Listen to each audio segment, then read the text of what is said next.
പോര് കടുക്കുമോ എന്നതാണ് ചോദ്യം. ഞാൻ സുജയ നേരത്തെ ഈ മണ്ണിൻ്റെ കാര്യം പറഞ്ഞുകൊണ്ട് അതിനോട് ഒരു മറുപടി പറഞ്ഞുകൊണ്ട് തുടങ്ങാം. ആനന്ദ് ജെ തമ്പിയുടെ ആത്മഹത്യക്കുറിപ്പിൽ ഒരു ഭാഗം ഞാൻ വായിക്കാം. ആനന്ദ് ജെ തമ്പിയെ പ്രേക്ഷകർക്കറിയാം. RSS പ്രവർത്തകനായിരുന്നു. തൃക്കണ്ണാപുരത്ത് BJP സ്ഥാനാർത്ഥിയെ മത്സരിപ്പിക്കുമെന്ന് ചില നേതാക്കൾ ഉറപ്പുകൊടുത്തിരുന്നുവെന്ന് ഒക്കെയാണ് അദ്ദേഹത്തിന് ആത്മഹത്യക്കുറിപ്പിൽ പറയുന്നത്. ആത്മഹത്യക്കുറിപ്പിൽ പറയുന്ന വാചകം ഇതാണ്: BJP area president Alappuram Kuttan, നിയോജക മണ്ഡലം കമ്മിറ്റി മെമ്പർ കൃഷ്ണകുമാർ, RSS നഗർ കാര്യവാഹ് രാജേഷ് എന്നിവർ മണ്ണ് മാഫിയ സംഘമാണ്. ഇവരുടെ നിയമവിരുദ്ധ പ്രവർത്തനങ്ങൾക്ക് അധികാരം കൈയാളാൻ ഒരാൾ വേണം.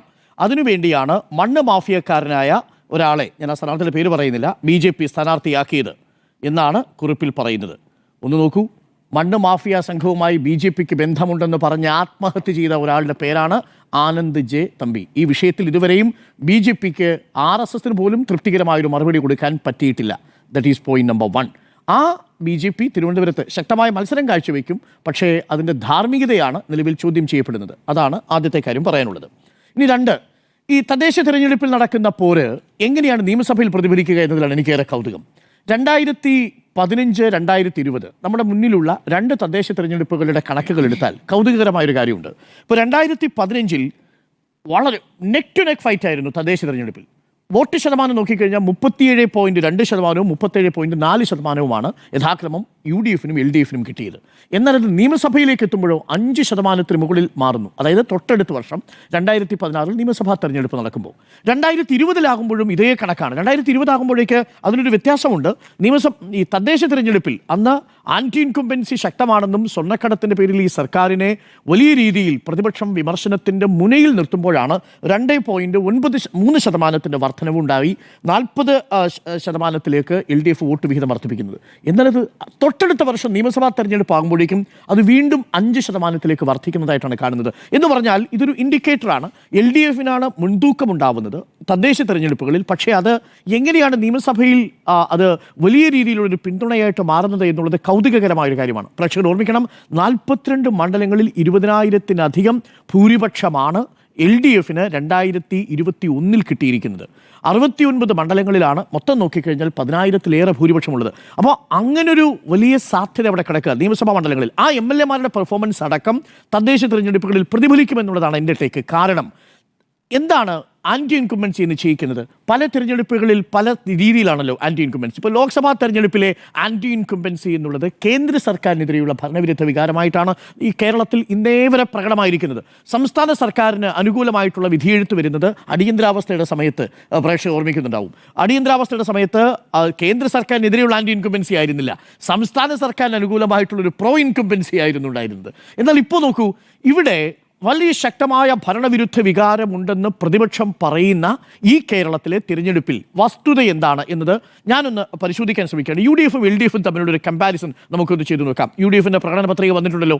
UDFിൻ്റെ പ്രകടന പത്രികയും LDFിൻ്റെ പ്രകടന പത്രികയും തമ്മിലൊന്ന് താരതമ്യം ചെയ്താൽ വളരെ പ്രധാനപ്പെട്ട ചില കാര്യങ്ങൾ കാണാം. അത് LDFിന് അനുകൂലമാണെന്നാണ് എൻ്റെ നിലപാട്. ആൻറ്റി ഇൻകുംബൻസി നിശ്ചയിക്കുന്ന ഘടകങ്ങൾ എന്തൊക്കെയാണ്?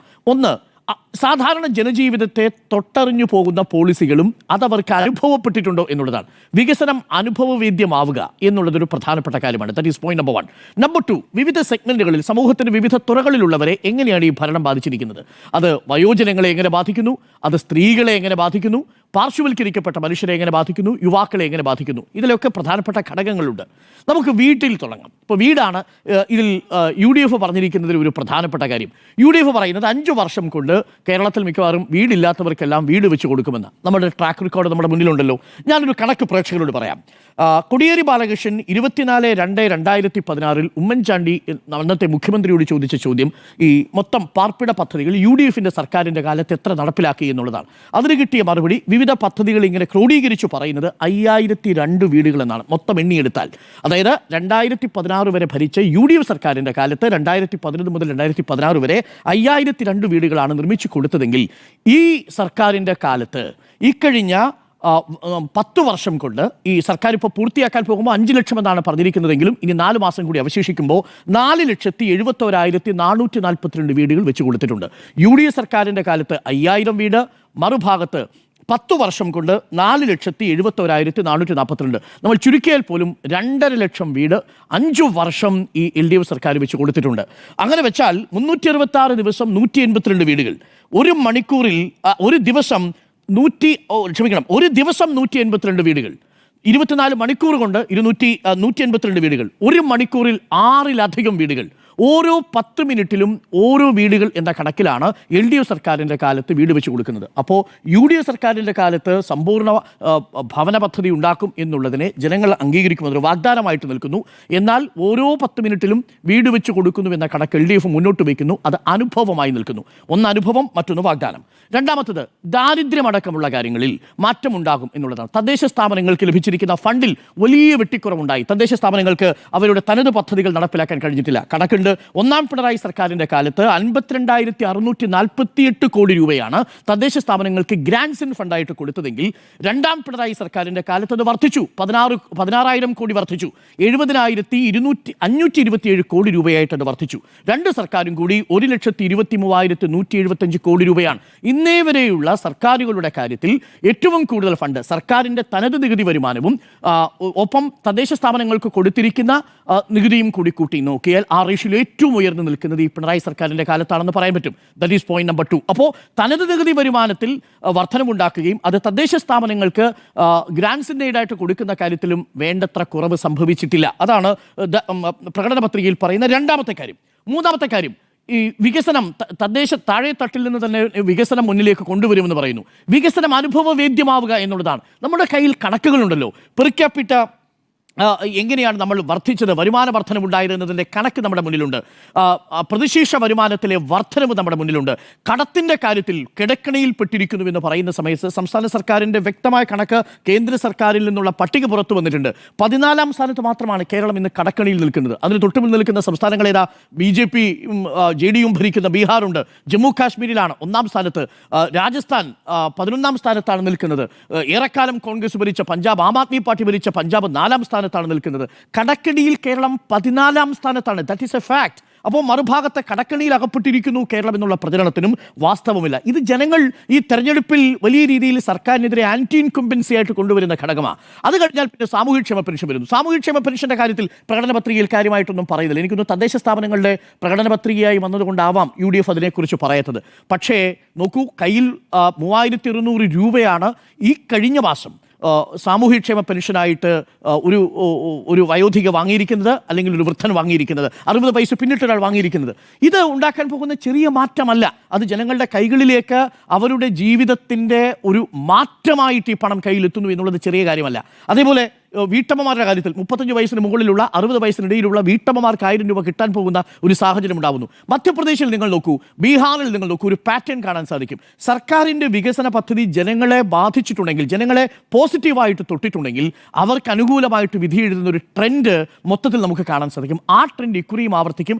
അതിൻ്റെ ഒരു ഗുണഫലം തദ്ദേശ സ്ഥാപനങ്ങളിലേക്ക് വരും. അത് പൂർണ്ണമായിട്ടും ആവില്ല. ഞാൻ പറഞ്ഞു വരുന്നത്, സംസ്ഥാന സർക്കാരിൻ്റെ ഭരണത്തിൻ്റെ വിലയിരുത്തൽ കൂടി പാതി ഈ തദ്ദേശ സ്ഥാപനത്തിൽ ഉണ്ടാവും. അത് സൃഷ്ടിക്കുന്നത് ഒരു പ്രതീതിയാണ്. ഈ ആന്റി ഇൻകംബൻസി എന്നൊക്കെ പറയുന്നൊരു വേവായിട്ട് വരുന്നുണ്ടെങ്കിൽ അത് സർക്കാരിനെതിരെ ബാധിക്കും. പ്രോ ഇൻകംബൻസിയുടെ കാരണമാണ് ഞാൻ പറയുന്നത്. ആശാവർക്കർമാരുടെ കാര്യത്തിൽ 2000 രൂപ കൂട്ടിക്കൊടുക്കുമെന്ന് UDF പറയുന്നു. ആശാവർക്കർമാരുടെ കാര്യത്തിൽ ഏറ്റവും കൂടുതൽ കൂട്ടിക്കൊടുത്ത സർക്കാർ ഏതാ? UDF എന്ന സർക്കാരിൻ്റെ കാലത്ത് 1000 രൂപയായിട്ടല്ലേ അത് കൂട്ടിക്കൊടുത്തത്. ആ 1000 രൂപയിൽ നിന്ന് ഘട്ടം ഘട്ടമായി 8000 രൂപയായിട്ട് 8 മടങ്ങായിട്ട് വർദ്ധിപ്പിച്ചത് LDF സർക്കാരാണ്. അപ്പോൾ 2000 രൂപ കൂട്ടിക്കൊടുക്കുമെന്നുള്ളത് UDFിൻ്റെ പ്രകടന പത്രികയിൽ ഒരു വാഗ്ദാനമായി നിൽക്കുന്നു. മറുഭാഗത്ത് 8 മടങ്ങ് 8000 രൂപയായിട്ട് വർദ്ധിപ്പിച്ച LDF സർക്കാരിൻ്റെത് ഒരു അനുഭവമായി നിൽക്കുന്നു എന്നുള്ളതാണ്. ഇനി പ്രകടന പത്രികയുടെ കാര്യം തന്നെ എടുക്കൂ. കഴിഞ്ഞ LDF സർക്കാരിൻ്റെ കാലത്ത് 600 പ്രകടന പത്രികകളിൽ 580 വാഗ്ദാനങ്ങളും കൃത്യമായി പാലിച്ചു പ്രോഗ്രസ് റിപ്പോർട്ട് തയ്യാറാക്കിയ സർക്കാരാണ്. രണ്ടാം പിണറായി സർക്കാരിൻ്റെ കാലത്തേക്ക് വന്നാൽ 900 വാഗ്ദാനങ്ങളാണ് കൊടുത്തത്. അതിൽ 731 പൂർത്തിയാക്കി കഴിഞ്ഞു. ബാക്കി ഇൻ പ്രോഗ്രസ് ആണ് എന്ന് പറയുന്നു. ഓരോ വർഷവും പ്രകടന പത്രികയുണ്ട്. അപ്പോൾ നമുക്ക് പ്രകടന പത്രിക മുന്നിൽ വെച്ചുകൊണ്ട് ചർച്ച ചെയ്താൽ UDFിനേക്കാൾ മുൻതൂക്കം LDFിലാണ് എന്നുള്ളതാണ് എൻ്റെ വിലയിരുത്തൽ. യുവാക്കളെ സംബന്ധിച്ച് സ്റ്റാർട്ടപ്പിൻ്റെ കാര്യത്തിൽ UDF സർക്കാരിൻ്റെ കാലത്ത് 300 സ്റ്റാർട്ടപ്പുകളാണ് ഉണ്ടായിരുന്നതെങ്കിൽ അത് 7400 സ്റ്റാർട്ടപ്പുകളായിട്ട് വർദ്ധിച്ചു. 74,000 തൊഴിലവസരങ്ങൾ വർദ്ധിക്കുന്ന സാഹചര്യമുണ്ടായി. ഒന്നും രണ്ടുമല്ല. അതിൽ വലിയ രീതിയിലുള്ള മാറ്റമുണ്ടായത് കാര്യം എന്താ? നമുക്ക് ദേശീയ തലത്തിൽ റാങ്കിംഗ് സുജയ BJP ഭരിക്കുന്ന കേന്ദ്ര സർക്കാർ അംഗീകരിക്കുന്നു. ഫാസ്റ്റ് മൂവർ സംസ്ഥാനമായിട്ട് കേരളത്തെ അംഗീകരിച്ചു. എങ്ങനെയാ? വ്യവസായ സൗഹൃദ സംസ്ഥാനമായിട്ട് മാറി. അത് അംഗീകരിച്ചത് ആരാ? പീയൂഷ് ഗോയലാണ് കേരളത്തിന് പുരസ്കാരം കൊടുക്കുന്നത്. BJP കാലങ്ങളായി പറഞ്ഞുകൊണ്ട് ഗുജറാത്ത് മോഡൽ വികസനം വേണമെന്ന. ഗുജറാത്ത് അല്ല ഇന്ത്യയിലെ ഏറ്റവും വ്യവസായ സൗഹൃദമുള്ള സംസ്ഥാനം. കേന്ദ്രം പറയുന്നു അത് കേരളമാണ്. ഫാസ്റ്റ് മൂവർ ബെസ്റ്റ് പെർഫോമർ ഇൻഡെക്സിൽ പറയുന്നു 4 തലങ്ങളിലും ഇൻഡെക്സുകളിൽ കേരളത്തിന് പുരസ്കാരം കിട്ടുന്ന സാഹചര്യം ഉണ്ടാവുന്നു. അപ്പം ആ കാര്യത്തിലും കേരളം മുന്നിൽ നിൽക്കുന്നു എന്നുള്ളതാണ്. അപ്പോൾ യുവാക്കളെ സംബന്ധിച്ചും PSCയുടെ കാര്യത്തിലാണെങ്കിൽ ഇന്ത്യയിൽ UPSCയോടൊപ്പം പോന്ന അതിനേക്കാൾ കൂടുതൽ നിയമനം നടത്തിയിരിക്കില്ല. അങ്ങനെയാണെങ്കിൽ 23,576 വാർഡിലും LDF ജയിക്കുമായിരിക്കും. അല്ല, അങ്ങനെ അതല്ലല്ലോ ഞാൻ പറഞ്ഞത്. പാതിയിൽ അങ്ങനെയാണ് ഉണ്ടാവുന്നത് എന്നാണ് പറഞ്ഞത്. സംസ്ഥാന സർക്കാരിന് ഉള്ള വിധിയെഴുത്തും ഈ തെരഞ്ഞെടുപ്പിൽ പ്രകടമാകും. ആ പ്രകടമാകുന്നതിന്റെ കാരണങ്ങളാണ് ഞാൻ പറഞ്ഞത്. ജനങ്ങൾക്ക് അത് അനുഭവമാകണം എന്നുള്ളതാണ്. അപ്പോൾ ഭരണവിരുദ്ധ വികാരമുണ്ടെങ്കിൽ ഞാൻ പറയുന്നു അതും ഈ തദ്ദേശ തെരഞ്ഞെടുപ്പിൽ പ്രകടമാകുമെന്നേ. അതുകൊണ്ടാണ് ഈ തദ്ദേശ തെരഞ്ഞെടുപ്പിൽ അതൊരു ദിശാസൂചികയാണ്. പക്ഷേ ഇത് പൂർണ്ണമായിട്ട് നമുക്ക് പറയാൻ കഴിയില്ല. കാര്യം പ്രാദേശിക വിഷയങ്ങളും സ്ഥാനാർത്ഥിയും ഒക്കെ വളരെ പ്രധാനപ്പെട്ട വിഷയമാണ്. അപ്പോൾ ഞാൻ പറഞ്ഞു വന്നതിൻ്റെ ഇത്രയേ ഉള്ളൂ. വീടിൻ്റെ കാര്യത്തിലാണെങ്കിലും ശരി, ഇനി കോൺഗ്രസിൻ്റെ അടുത്ത് ഒരൊറ്റ ചോദ്യം ചോദിച്ചാൽ തന്നെ ഈ അവർ രോഷാകുലരാവുന്നതും അവർ വല്ലാതെ കടന്ന് ഉരുളുന്നതുമായ ഒരൊറ്റ ചോദ്യത്തിലാണ്. 5 ഈ വീടുകൾ നിർമ്മിച്ചു കൊടുക്കുമെന്ന് പറയുമ്പോഴേ വയനാട്ടിലെ വീടിൻ്റെ കാര്യം ചോദിച്ചാൽ എന്താണ് ഇവർക്ക് മറുപടിയുള്ളത്? അതല്ലേ തദ്ദേശ തെരഞ്ഞെടുപ്പിൽ ഇവർ നേരിടാൻ പോകുന്ന ഏറ്റവും വലിയ ബുദ്ധിമുട്ടതല്ലേ? പല ഘട്ടങ്ങളിലായിട്ടാണല്ലോ അഭിപ്രായം പറഞ്ഞുകൊണ്ടിരിക്കുന്നത്. സംസ്ഥാന സർക്കാർ ഭൂമി ഏറ്റെടുത്ത് കൊടുക്കാത്തത് കൊണ്ടാണ് വീട് നിർമ്മിക്കാത്തതെന്നാണ് ഇപ്പോൾ VD സതീശൻ പറയുന്നത്. അന്നത്തെ ഓഡിയോ ബൈറ്റ് നമ്മൾ കേട്ടതല്ലേ? ഇനി സംസ്ഥാന സർക്കാർ വീട് നിർമ്മിക്കാനുള്ള സ്ഥലം കൊടുക്കുന്നില്ലെങ്കിൽ ഞങ്ങളുടേതായ നിലയിൽ കണ്ടെത്തുമെന്നുള്ളതാണ്. ഈ ഡിസംബർ മാസം കഴിയുമ്പോഴേക്ക് സംസ്ഥാന സർക്കാരിൻ്റെ ടൗൺഷിപ്പിൻ്റെ നിർമ്മാണം പൂർത്തിയാവും. അവിടെ ഏറ്റവും മികച്ച മാതൃകയിലുള്ള വീടുകൾ അവരുടെ കൈകളിലേക്ക് കിട്ടുന്ന അവസ്ഥയുണ്ടാവും. ലീഗിൻ്റെ വീടും ഏറെക്കുറെ തയ്യാറാവും. പക്ഷേ കോൺഗ്രസ് വാഗ്ദാനം ചെയ്ത വീട് എവിടെ? യൂത്ത് കോൺഗ്രസ് വാഗ്ദാനം ചെയ്ത വീട് എവിടെ? ഈ ചോദ്യങ്ങൾക്കാണല്ലോ മറുപടി ഇല്ലാതെ പോകുന്നത്. അപ്പോൾ ഒരു ഭാഗത്ത് അനുഭവമുണ്ട്, മറുഭാഗത്ത് വാഗ്ദാനമുണ്ട്. ജനങ്ങൾ ഏത് വിശ്വസിക്കണം എന്നുള്ളതാണ് ചോദ്യം. തദ്ദേശ തെരഞ്ഞെടുപ്പിൽ ഇത് ഒരു ഘട്ടത്തിൽ പ്രതിഫലിക്കുമെന്നുള്ളതാണ്. അതിൻ്റെ അർത്ഥം അത് പൂർണ്ണമായും സംസ്ഥാന സർക്കാരിൻ്റെ വിലയിരുത്തലാകുമെന്നല്ല. പക്ഷെ ഒരു സർക്കാരിനെ സംബന്ധിച്ച് ഒരു ആൻറ്റി ഇൻകംബൻസി താഴെത്തട്ടിൽ അനുഭവവേദ്യമാകുന്നില്ല എന്നുള്ളതാണ്. ശബരിമലയിലെ വിശ്വാസികളെ സംബന്ധിച്ചിടത്തോളം അതൊരു പോറലായി തന്നെ നിൽക്കുന്നുണ്ട്. പക്ഷേ അത് സ്വന്തം ജീവിതാനുഭവത്തിലുണ്ടാവുന്ന മാറ്റം എന്ന് പറയുന്നൊരു ഘടകമുണ്ട്. ഇപ്പോൾ K. ജയകുമാറിനെ തിരുവിതാംകൂർ ദേവസ്വം ബോർഡ് പ്രസിഡന്റായിട്ട് നിയമിച്ചതിൽ ആർക്കാ എതിർപ്പുള്ളത്? കേരളത്തിൽ ഏറ്റവും ഏതെങ്കിലും തരത്തിൽ എന്തെങ്കിലും ഒളിപ്പിച്ചു വെക്കാനുണ്ടെങ്കിൽ നിങ്ങൾ ആ രീതിയിലുള്ള അപ്പോയിൻമെൻറ്റുകളല്ലേ നടത്തുക? ഒരു രീതിയിലും ഒളിപ്പിച്ചു വെക്കാൻ ഞങ്ങൾക്കൊന്നുമില്ല എന്നുള്ളതിൻ്റെ ഒരു സ്റ്റേറ്റ്മെൻറ്റ് കൂടിയാണ് ജയകുമാറിൻ്റെ നിയമനം എന്നാണ് ഞാൻ മനസ്സിലാക്കുന്നത്. ജയകുമാർ അതിൽ നടപടി തുടങ്ങിക്കഴിഞ്ഞു. ഇനി എന്താണ് അവിടെ സംഭവിക്കുന്നത്? തിരുവിതാംകൂർ ദേവസ്വം ബോർഡിലെ ഉദ്യോഗസ്ഥന്മാർ ദേവസ്വം ബോർഡിലെ അംഗങ്ങൾ അറിയാതെ ഫയലുകൾ നീക്കരുത്, അജണ്ട തീരുമാനിക്കരുത് എന്ന സുപ്രധാനമായ തീരുമാനം എടുത്തു കഴിഞ്ഞു. അപ്പം ഞാൻ പറഞ്ഞു വരുന്നത് ഈ തെരഞ്ഞെടുപ്പിൽ സർക്കാരിൻ്റെ വിലയിരുത്തലാകുമെങ്കിൽ ആൻറ്റി ഇൻകംബൻസിയേക്കാൾ അഥവാ ഭരണവിരുദ്ധ വികാരത്തേക്കാൾ ജനങ്ങൾക്ക് അനുഭവവേദ്യമായ വികസനത്തിൻ്റെ എലമെൻ്റ് ഉണ്ട് എന്നാണ് ഞാൻ മനസ്സിലാക്കുന്നത്. എന്നാൽ അത് പൂർണ്ണമായും ആ രീതിയിലായിരിക്കില്ല വിലയിരുത്തലുണ്ടാവുക. പ്രാദേശികമായ വിഷയങ്ങളുണ്ടാവും. അവിടെ ഞാൻ നേരത്തെ സൂചിപ്പിച്ച മണ്ണ് മാഫിയ വിഷയം ഒരു ചർച്ചയാവും, അഴിമതി വിഷയം ചർച്ചയാവും, റോഡ്, പ്രാദേശികമായിട്ടുള്ള വികസനം, ഇതെല്ലാം ചർച്ചയാവും. പക്ഷേ ഇന്ന് UDF ഇറക്കിയിരിക്കുന്ന പ്രകടന പത്രികയെ നോക്കി പറഞ്ഞു കഴിഞ്ഞാൽ 2 പ്രകടന പത്രികകളും താരതമ്യം ചെയ്താൽ ഒരു പ്രകടന പത്രിക വാഗ്ദാനമായി നിൽക്കുമ്പോൾ മറുപ്രകടന പത്രികയിൽ പറഞ്ഞ പല കാര്യങ്ങളും ജനങ്ങൾ അനുഭവിച്ചു തുടങ്ങിയിട്ടുണ്ട് എന്നുള്ളത് യാഥാർത്ഥ്യമാണ് എന്നുള്ളതാണ് എൻ്റെ വിഷയം. അപ്പോൾ പോര് കടുക്കും എന്നാണ് എൻ്റെയും നിലപാട്.